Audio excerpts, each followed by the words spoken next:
देखिए वंदे मातरम हमारा राष्ट्रगीत है और राष्ट्रगीत ही नहीं बल्कि राष्ट्र का गौरव है। अब अगर कुछ लोगों को राष्ट्रगीत से, वंदे मातरम से उनका ईमान जो है वो खतरे में पड़ जाता है, ईमान टूट जाता है, तो उनसे बड़ा बेईमान कोई नहीं है। जिस गीत को कि कॉन्स्टिट्यूएंट असेंबली ने राष्ट्रगीत के तौर से जो है वो स्वीकार किया, सम्मान किया,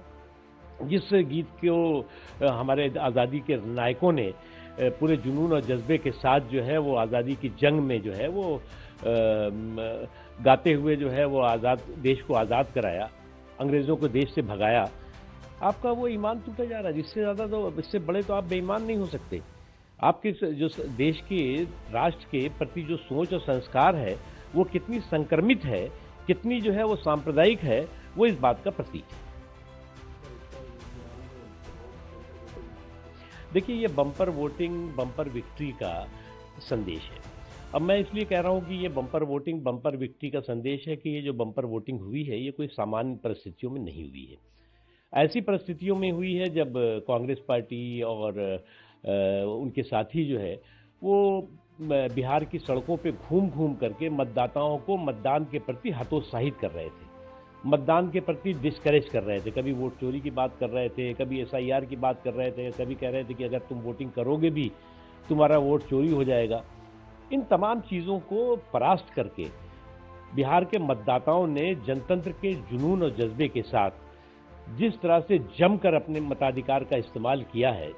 वो अपने आप में उन लोगों के लिए सबक भी है, संदेश भी है, जो लोकतंत्र के, लोकतांत्रिक मूल्यों और मर्यादाओं को और हमारे देश के विशाल जनतंत्र को जो है वो बदनाम करने की षड्यंत्र और साजिशों में लगे हुए हैं। मैं मानता हूँ ये जो जो वोटिंग है वो बम्पर विक्ट्री का संदेश है, और ये संदेश उन लोगों के लिए सबक और संदेश है जो मतदाताओं को लगातार हतोत्साहित कर रहे थे कि भैया वोट मत देना, नहीं तो तुम्हारा वोट चोरी हो जाएगा, वोट करोगे भी तो तुम्हारी वोट चोरी हो जाएगी। इस तमाम चीज़ों के बावजूद जिस तरह से हमारे देश के मतदाताओं ने अपने मताधिकार का इस्तेमाल किया है, वो उन लोगों के लिए ज़रूर सबक और संदेश है जो लोग कि लगातार वर्षों से जो है वो हमारी जो वाइब्रेंट डेमोक्रेसी है उसको वायलेंट एनार्की के जरिए जो है वो डिस्ट्रॉय करने में लगे हुए थे।